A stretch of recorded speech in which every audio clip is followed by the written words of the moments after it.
And the 9x12s were always labeled as his P prints, which meant they were his poverty prints, and that means anybody can afford them. There's no reason that anybody can.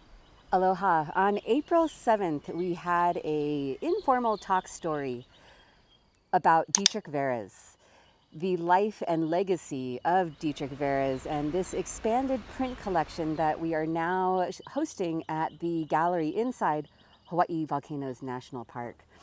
But for today's video, we're focusing on the panel where we're talking about the life and artwork of the renowned printmaker, painter, and author, Dietrich Varez.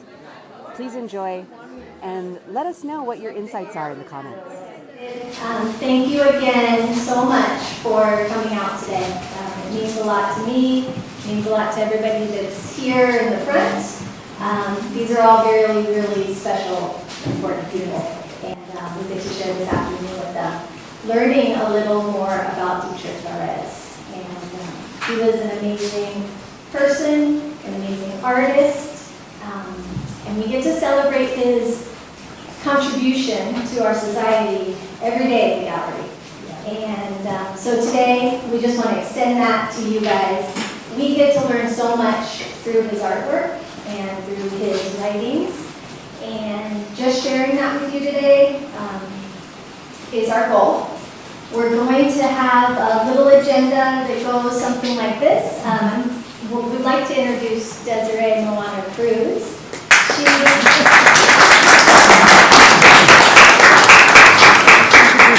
is going to start us off with a beautiful oldie, a chant, to open up this space for us today. And then I'll let you know a little more about this project. This is a really, really special project that was funded by the Hawaii Council of Humanities. So I would like to also thank them for their contribution to be able to share a little more with you about Dietrich's life. Aloha, everyone. Aloha. My name is Desiree Moana Cruz, and I'm honored to continue to be a part of the Volcano Art Center. I wanted to share this oli with you, which is one of my favorites. It's called Na'omakua.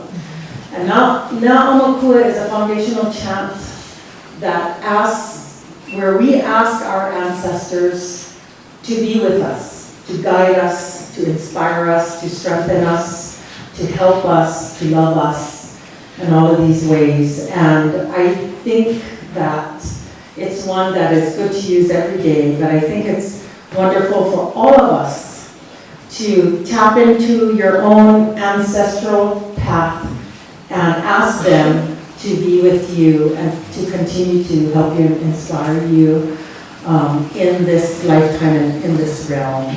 And so, in particular today, so we're talking to Dietrich and our ancestors. Na'omakua mai kalahiki a kalakau, mai ka okuia ka halawai. Na'omakua ia kahina kua ia kahina awa, ia ka akau kalani, o ki hai kalani, o we kalani, nunulu kalani, ka holo kalani. E ana pula pula a oko, o ka ohana o Dietrich Varez. E unu kalani, e unu ka honua, e unu ka pai aina o Hawaii, e ho mai ka ike, e ho mai ka ikaika, e ho mai ki akamai, e ho mai ka ke papalua, e ho mai ka mana a mama uanoa. Right at this point, I'd like to introduce Christine Reed. She is from Petroglyph Press and Basically Books down in Hilo.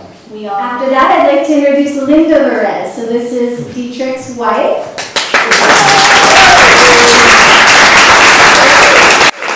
Linda is a very established painter, and of the two in the family, she was actually the formally trained artist. So it's very interesting that two artists get to spend their lives together, encouraging each other the ways that they did.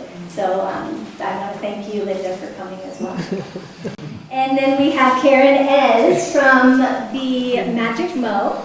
She is Dietrich's fine art printer. How long did you work with Dietrich actually printing if I remember correctly, it was about 1995-ish, 96. Wonderful. Dietrich had such a unique story and touched so many people through his artwork and through, a lot of his illustrations were about the story that he was portraying. So this project really worked, and luckily we did get the funding, because Karen and I for years were visiting Linda and noticing this amazing collection of unprinted blocks and screens and all kinds of material, just like our archive project, that nobody else got to see. And we are so busy with our everyday lives that getting over there and making those things available to people was really challenging. So we're lucky to have this funding. I think Karen and I actually started this project 7 years ago. 2016. 2016. We have photos of us going under the house and pulling out some old blocks and dusting them off and pulling prints from them just to see what they were. All right, so we're going to go ahead and watch the film. Oh, okay. I hear you. All right. Ah, great. Was she picking Miley? Picking Miley, picking Ohio for we focus on the forest and its gifts, and it just comes naturally. Because I don't follow all of the traditions that printmakers are supposed to follow. Like what traditions are you Well, speaking of? say numbering the prints, limited editions, and Destroying the blocks. the block. I've been doing it this long. I think I don't know what I am besides a Hawaiian at heart, at least anyway. Yes. Where did you first meet Dietrich? So I think we should start with Linda. Yeah. I met Dietrich at the boatyard. We went to a party one night, and he was sitting there carving a piece of driftwood, and I thought that was so impressive. And so we became friends. To say that Dietrich told me that he really was enamored of Linda's yellow Porsche. We were very enamored of his prints, which we already had a couple of them hanging in our home. And we had opened basically books. We were selling his books that Bishop Museum had published, the Pele and the Maui books. And he brought us this Hina the Goddess. And I think Bishop Museum didn't want it, so he came to us, and we liked that it was different, circular. It really had, all of the carved blocks were circular. And we were flattered and happy to do it. So the very first printing, we were still doing offset printing, so we used the brown ink to emulate his prints. Since then, we've gone digital, so it's in a smaller form now. But so that was the beginning of our relationship with Dietrich. Was started with this book, Hina the Goddess. I just remember him coming in, and I would help him with his color prints. He wanted to make inexpensive color prints, 8x10s, and it was a thrill to help him out. And I think somewhere along the line, after he left, I recall thinking, that's that guy that does those block prints. That's Dietrich Varez. I just fell in love with the man. Thank you. And Emily? Yep. Well, he was definitely easy to fall in love with. He was so humble and so sweet. I first met Dietrich as I was working at the Art Center. I was hired here in 2009. So that's when I first met Dietrich. And there was an event where, so Dietrich, because he liked to keep his home life very private, he would use the Art Center basically as his office. So he would make calls, and people would come and meet him there, where he would show work and ask us to assist him with that. So he was working with Disney at that point. That's when they were starting to build the aulani on Oahu, and he was showing them some prints. I don't think this ever went through, but at that time they were looking for menehune. They were going to be hiding them around the resort area to intrigue people with that concept, I guess.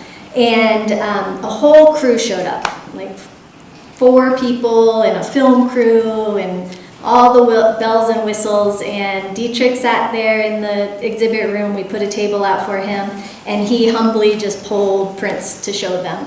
And one of the menehune on the wall over there, the ones that he showed them, of course, were this larger scale, but that's a great example. So if you have an opportunity to look at that a little closer, please do, because the detail in it is amazing.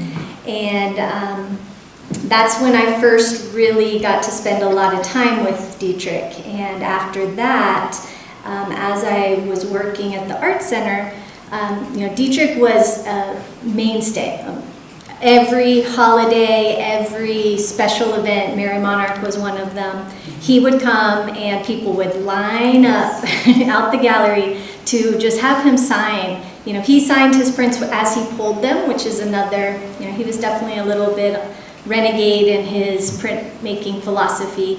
And so he would sign them when he actually pulled the print. That's why many of them have multiple dates on them. Somebody can have one from 2010 and somebody can have one from 1974, same image. But in those events, he would actually sign them, and a lot of times he would write these special notes for people. So a lot of people have Dietrich Varez prints that have a little special, personalization on them or things like that. That is something that as I continued to work with Dietrich, and I still get it. I randomly, just in my email box, people want to share, that they have this really special print where Dietrich wrote stories to accompany them.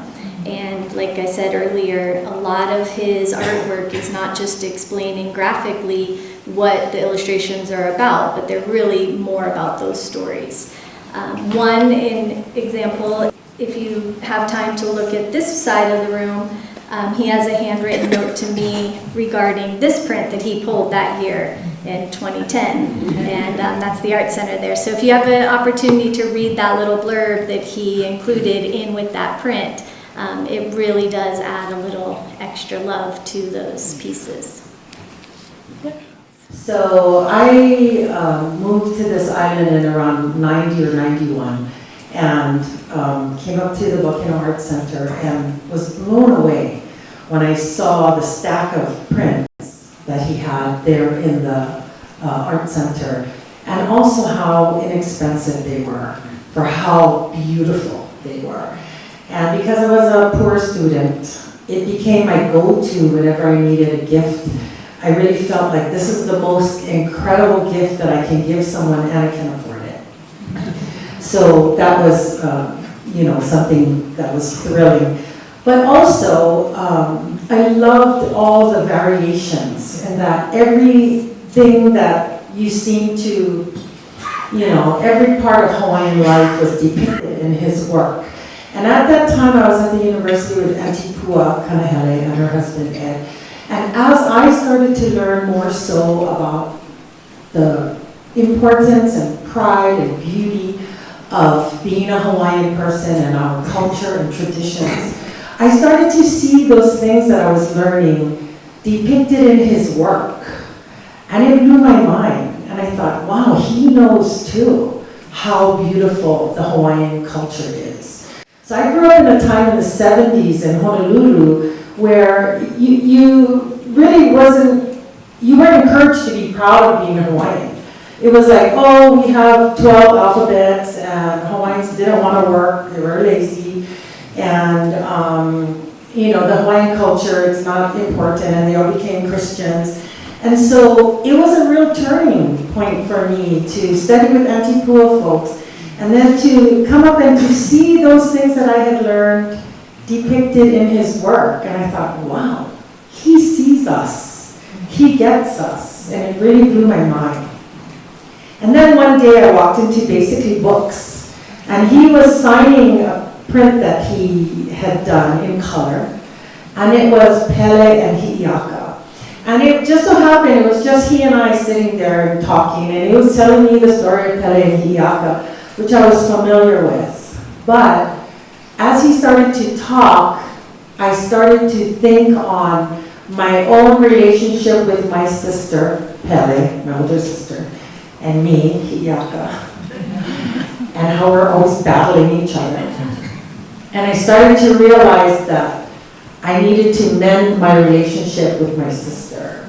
So even though I always kind of looked at her as being, you know, my older sister and smarter and stronger and more beautiful and all of these things, that at the end of the day, she was my sister, and if she was a goddess, I was a goddess too. And it really had a profound impact on me. And he ended up signing a print for me. And it was my first opportunity to walk back to my sister and mend our relationship. And I thought, wow, how funny art is. How it comes off the walls and into your life and into your heart and into your actions. And so it always meant so much for me. And so I'm honored to be here, to be a dedicated part of the Volcano Art Center, and to be able to know Linda and to be celebrating Dietrich. And I know so many of you have known him all your, for so many years. My time was very short, but the impact was great. And when I see our books like Olelo no Eao and all of these different works that he's done, it just warms my heart so much to know that he saw us in all the intricacies and all the stories. And sometimes you see a print and you go, wow, is that Hina Hina Ku Ikapali? Like Dietrich knew her too? But it really seems that he was really, ensconced in everything that we are. And so thank you to that Hawi guy. I'm not sure if he's a Hawi guy, but this wonderful man and his wife and family for really giving something to the Lahui, to the Hawaiian people. An incredible, incredible gift. I'm really humbled to be able to share that with you. Mahalo nui. Where Dietrich went to school. Pearl City. Pearl City. Yeah. Pearl City, and then he went to Roosevelt High School. And then he went into the Army, right? And he graduated from the university and taught English there for a while, but his friend owned the boat yard, and so he quit there and became hauling out boats and painting boats and all that kind of work. It came along that the volcano erupted, and we came down here and took a look. We stayed at Namakani cabin, and when we went back, we said, we need to live down there. And so we looked in the paper. They had 9 acres for $3,900. And that's exactly how much money we had. So we bought tin and plywood and made a cabin and lived there for 10 years with no electricity and our own water tank. And Dietrich spent a lot of time developing his block prints. And later on, he discovered from his son, went to high school and learned silk screening and taught his dad. And after that, his dad really expanded. It came time that Tim McCullough asked would he like to make some art shirts. And that started a whole new sequence of events that really expanded Dietrich's enjoyment of making art. Absolutely. Most people do know, and some people are wearing them proudly today. They're Varez Red Spooner wear. And we have seen amazing shirts from those from those years that he worked with Renz. And back to the question regarding the schooling, when he was studying English there, was he involved in the legends and the myths behind it? I don't think so. No, it wasn't until he came No, here? I had been working at Maui Divers, and I saw how that company grew, and I looked at Dietrich's artwork and I said, you know, I think that you could be a professional artist. Yeah. So Linda has a history of carving sculpture, small scale sculpture for Maui divers as well. So not only is she a two-dimensional artist, but she's also a three-dimensional artist. One of the last really wonderful events we had at Basically Books was for the, was it the 50th Mary Monarch? And we had invited Dietrich and Ishmael Stagner and Cyril Pahinui were all there the same day. And Ishmael Stagner had told me that Dietrich was his classmate. And I thought he meant his classmate at the university. So when Dietrich showed up, I said, oh, I want you to meet Ishmael Stagner. He was your classmate. And he said, well, I don't remember you. And he said, oh, but I remember you. You were the only, yes. He went to Pearl City Elementary, and Dietrich was the only blonde head in a sea of black hair, and he only spoke German.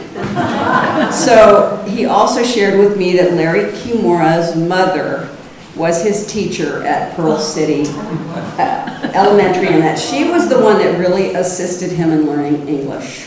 When he first came and he spoke no English, just German. So that's the Pearl City story. Do you want to tell anything about when Dietrich first came to Hawaii, when he was adopted?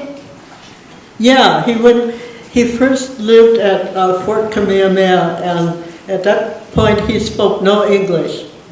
And but there was an old Hawaiian place there that had a limu garden. And so he was out there fishing and collecting limo. He took the limo down to Chinatown in a big sack, and they wanted to know, where did you find that limo? and the sailors there took he and his brother Chris and himself over to show them where the uluas were. And when he met me, we went out there one time, and he showed me a certain spot that he could find the good fish, yeah. And so he learned fishing first. And he had good teachers at Pearl City School. He learned to speak English there. But he wasn't the only one not speaking English. That's true. Who were his biggest influences in his artistic journey? I have to say America Venepukui, yes. But he also he had an extensive education in German literature, and he was very educated, actually. Yeah. Absolutely. And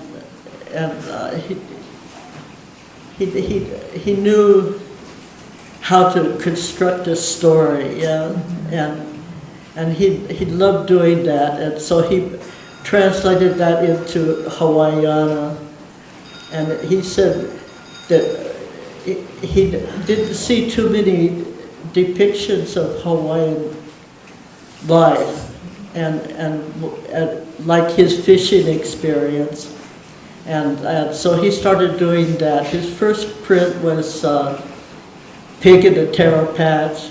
Because that's what was happening outside the door. And he enjoyed all that, and so he worked through all of his life experiences. You know, because I know you and I know your artwork, I have a feeling that if he was here, he would say you were a large influence on his artwork as well. I thought of Dietrich a lot, and I just couldn't believe I just imagined how long it took him to carve these intricate details, because I was doing it in Photoshop, and that took a long time too. I'm just got even more amazed. Would you like to share how you sometimes made prints that ended up at the Art Center?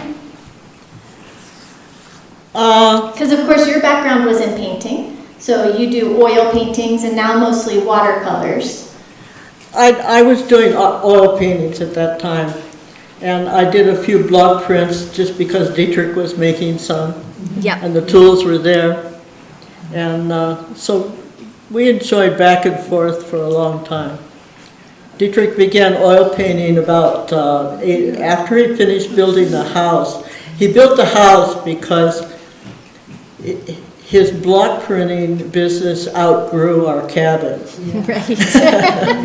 That's the truth. So he built himself a beautiful studio, and then he really got going. And but he wanted to start making oil paintings also, and so he started translating everything that he knew into oil paintings. Yes. Yeah, so there is definitely kind of phases of Dietrich's work, and Dietrich started out wood carving, tikis and small actual wood items, and then that translated very well to wood block carving, which translated very well to linoleum blocks. And then with Dietrich Jr.'s influence, and as a way to be able to reproduce them quickly, they were transferred into screen prints, which is what most people in this room have, are screen prints at home. And like I said, Dietrich wanted those unnumbered and unlimited, hand-signed, hand-screened. He did do pulled prints too, and if you're curious, you know, those, a lot of times you'll see the edge of kind of an embossment. And if you have any questions, you can always call the Art Center. I can help you out identifying those, because those are in circulation as well. And then apparently with competition, because he was like that, with Linda's work, probably trying to keep up with her, he transferred a lot of his works into oil paintings. And back in those days, oil paintings were big. So Dietrich has, you know, 3 to 4 feet painting sizes. As he got older and as the economy changed, in my day when Dietrich was bringing paintings into the gallery, he was calling them purse paintings. And that meant that they would fit in somebody's purse to go home. So, another detail about Dietrich's work is that pretty much we worked them into 3 main sizes. There was the large ones, which are the 18 by 24? 18 by 24, and then we have the 11 by 14-ish. 12 by 6.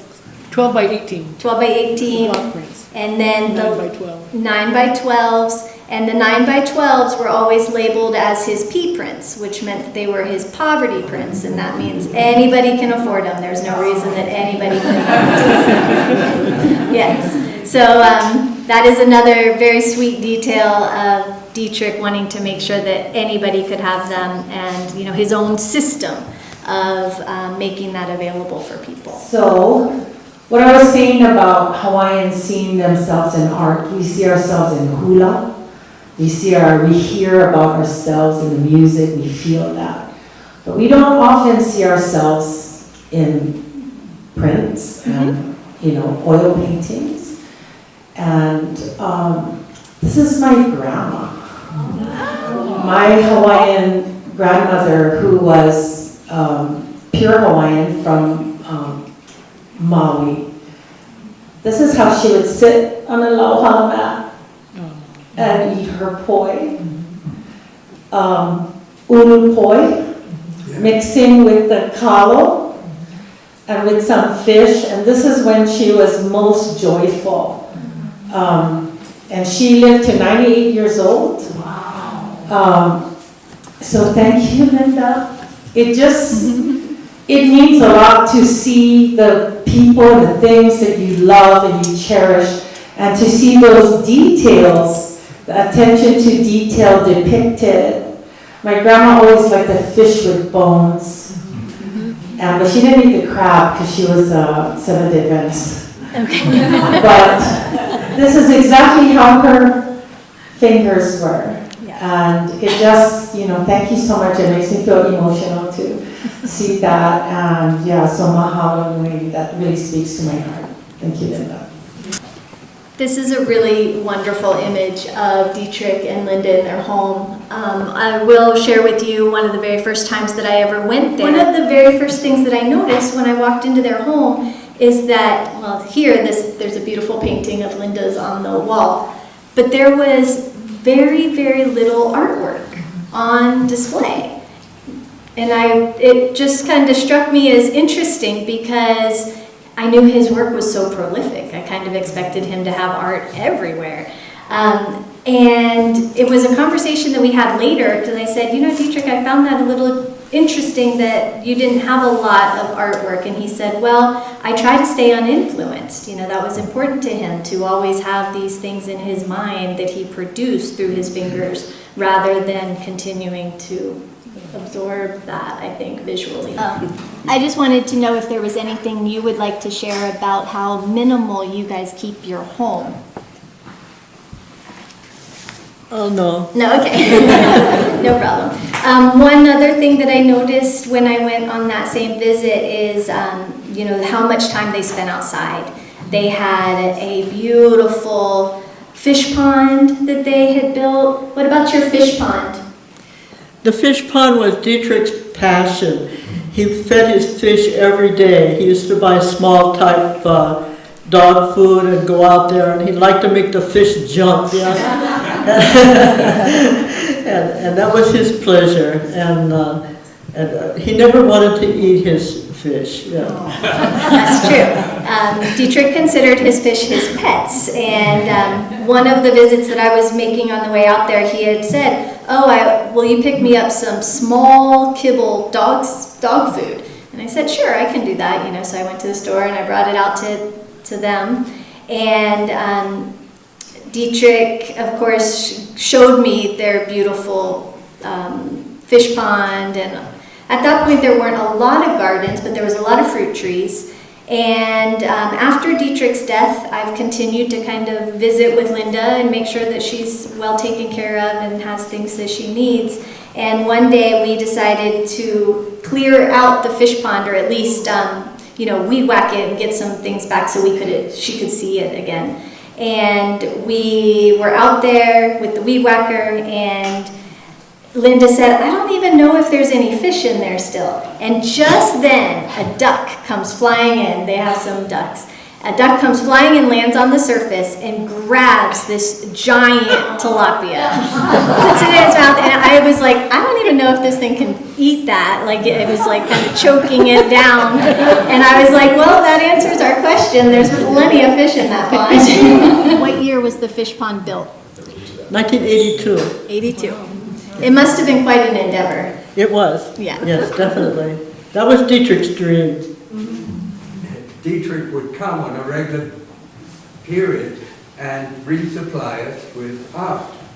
And every so often we got to talking about Europe and his interests in Hawaiian culture. And I, having a Hawaiian wife and getting to Hawaii, I was very intrigued by the mindset. So we would sit on the veranda and talk about the concept, for instance, of the creation, and how the taro is the earlier brother, the elder brother of the Hawaiians. And in Irish culture, they were people before the Celts. And they had the idea that the world was formed by a woman, and she gave birth the earliest child.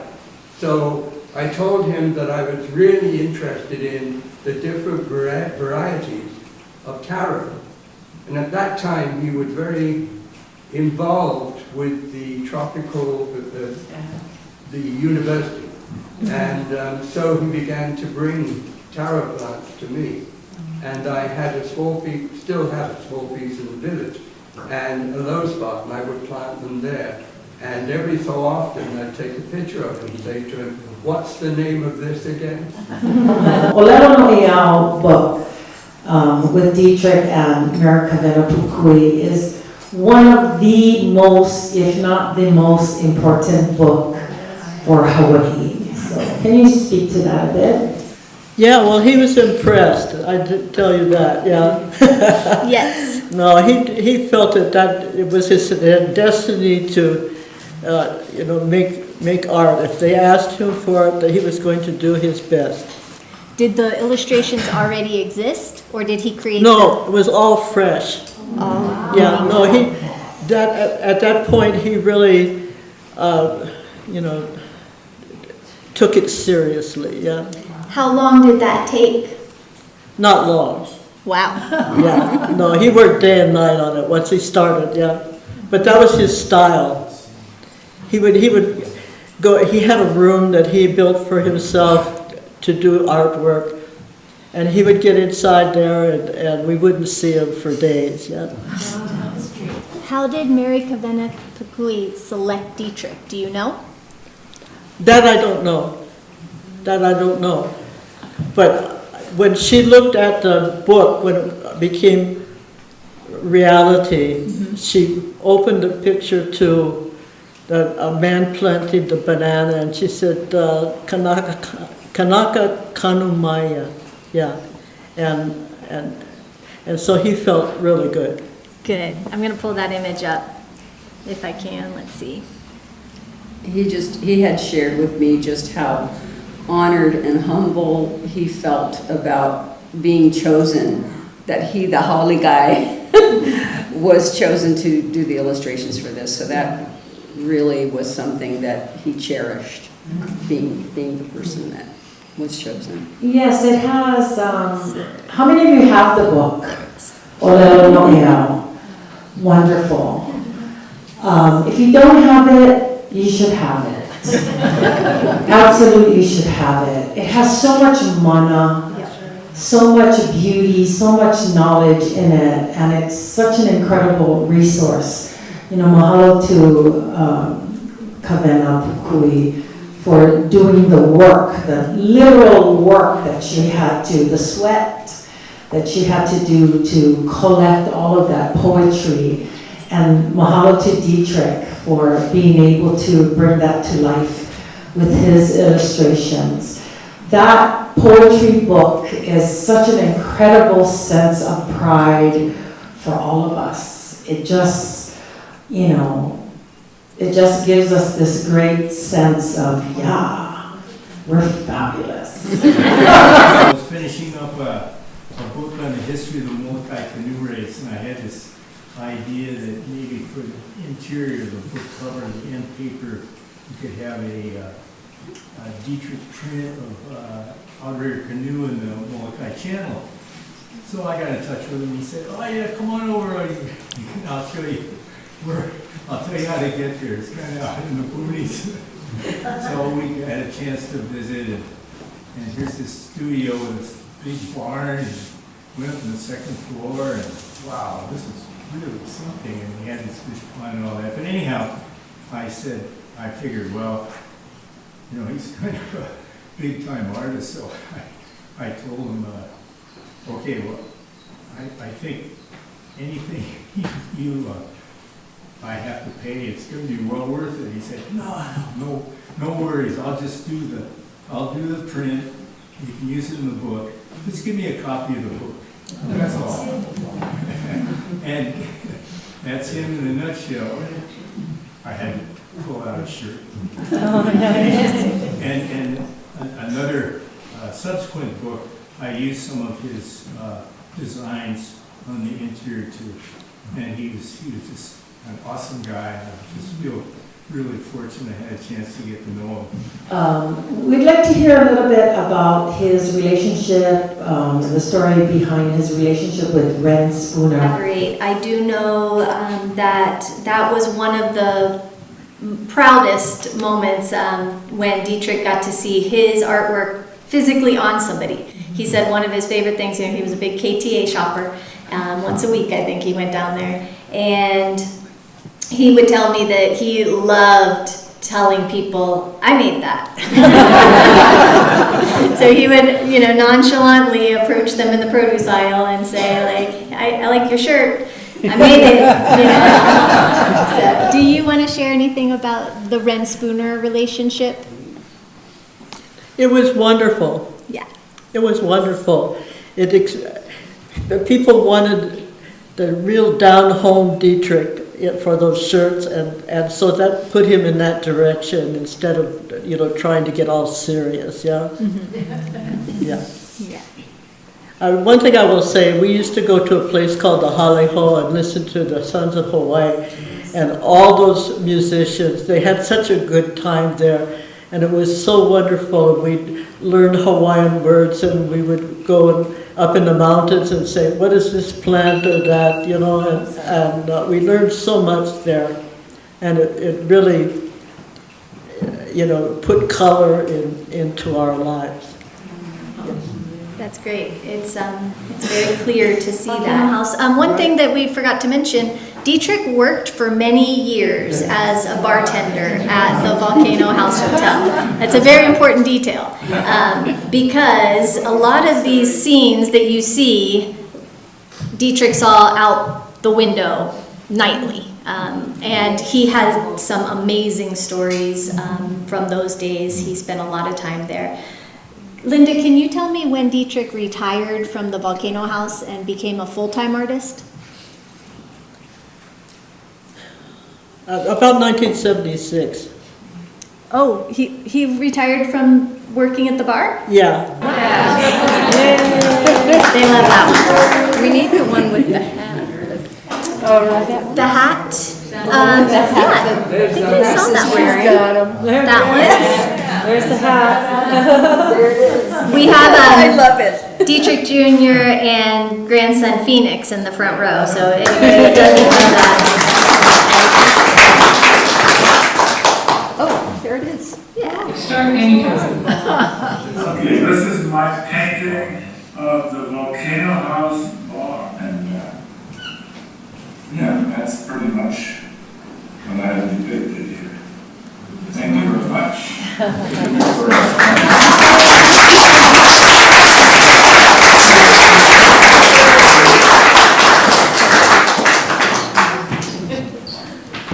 So I think that's going to wrap up our afternoon here, unless you guys do want to make some prints, which you're welcome to do. We have 2 blocks out there for people. I do want to, again, thank everybody for coming. We get to, of course, experience Dietrich and his work daily, like I said, but it's really great to be able to share these really special projects with people through these types of events. So I want to thank you guys for coming. This panel discussion was such a great journey through the life of Dietrich Varez and learning about all these personal stories from his wife and friends and lovers of his artwork. And I hope that you also found it just as interesting. And as far as I'm concerned, Dietrich is alive and well and has touched so many people's lives. And I want to hear about that in the comments section. Do you own a Dietrich piece? Have you seen Dietrich's work? What does Dietrich's work mean to you? Let us know. And again, please check in the description for links to both of the movies that we showed briefly in this video. So you can get links to watch both of those full-length videos. And again, I do want to say thank you to the Volcano Art Center for putting on this event, because it was a great honor for me to meet Linda Varez. And I just want to thank the Art Center personally for that. And thank you all for watching. And we'll see you next time. Aloha.